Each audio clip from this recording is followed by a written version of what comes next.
বিশ্ব শাসন করেছিলেন। তোমার দায়িত্ব কি হে দাউদ, তোমার কাজটা কি? ফাহকুম বাইনান নাসি বিল হক, সূরা সাদ পড়ে দেন। তোমার কাজ হচ্ছে মানুষের মাঝে, অনুসারী জনগণের মাঝে তুমি ন্যায় বিচার প্রতিষ্ঠা করবে। কি করবা? তার মানে একজন, যে কেউ, একজন মেম্বার হোক, একজন চেয়ারম্যান হোক, একজন এমপি হোক, একজন মন্ত্রী হোক, একজন পিএম হোক, যাকে আল্লাহ পাক যেখানে দায়িত্ব দিবেন, খলিফা হিসেবে তার কাজ কি বলেন তো? ফাহকুম বাইনান নাসি বিল হক, সত্য ন্যায়ের মানদণ্ডে মানুষের মাঝখানে বিচার ফয়সালা করো, বাস, এটা আপনার কাজ।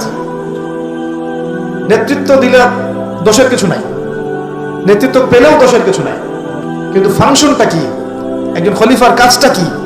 আবু বকর সিদ্দিক কেমন খলিফা ছিলেন, ওমর কেমন ছিলেন, ওসমান কেমন ছিলেন, আলী কেমন ছিলেন রাদিয়াল্লাহু আনহুম আজমাইন? তার এই আয়াতের উপর আমল করতেন। ফাহকুম বাইনান নাসি বিল হক, মানুষের মাঝখানে ন্যায় বিচার করো।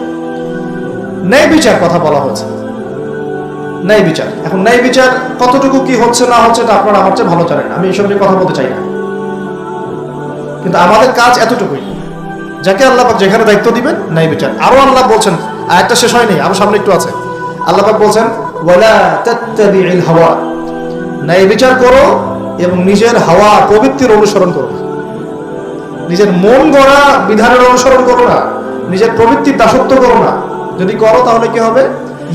ইউদিল্লাকা আন সাবিলিল্লাহ, তাহলে আল্লাহ পাকের এই সরল পথ থেকে ওই প্রবৃত্তির অনুসরণ তোমাকে বিচ্যুত করে দেবে। কার কথা এগুলো? আল্লাহর কথা। ইন্নাল্লাযীনা ইউদিল্লুনা আন সাবিলিল্লাহ, পরের আয়াত, নিশ্চয়ই যারা আল্লাহ পাকের সরল পথ থেকে বিচ্যুত হয়ে গেছে, লাহুম আযাবুন শাদীদ, তাদের জন্য কঠিন শাস্তি আছে। আযাবুন শাদীদ মানে কঠিন শাস্তি আছে।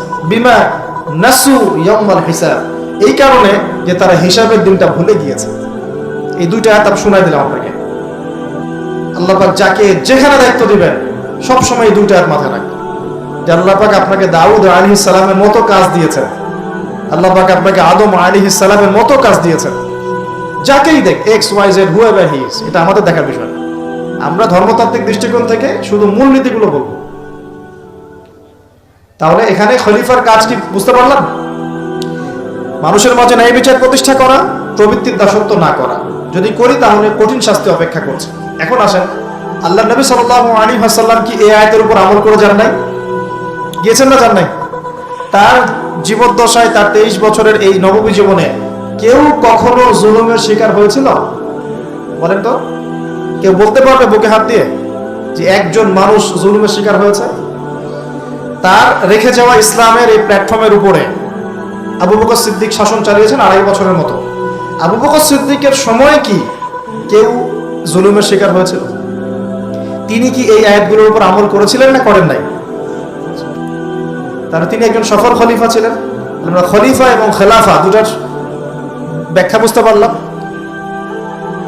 যে খলিফা আল্লাহ পাকের বিধান মেনে বিচার ফয়সালা করে, ওই শাসন ব্যবস্থাটাকেই বলা হয় খিলাফা। এটা নতুন কোনো মৌলবাদী শব্দ নয়, আমরা ভুল বুঝি, আমাদেরকে ভুল বোঝানো হয়।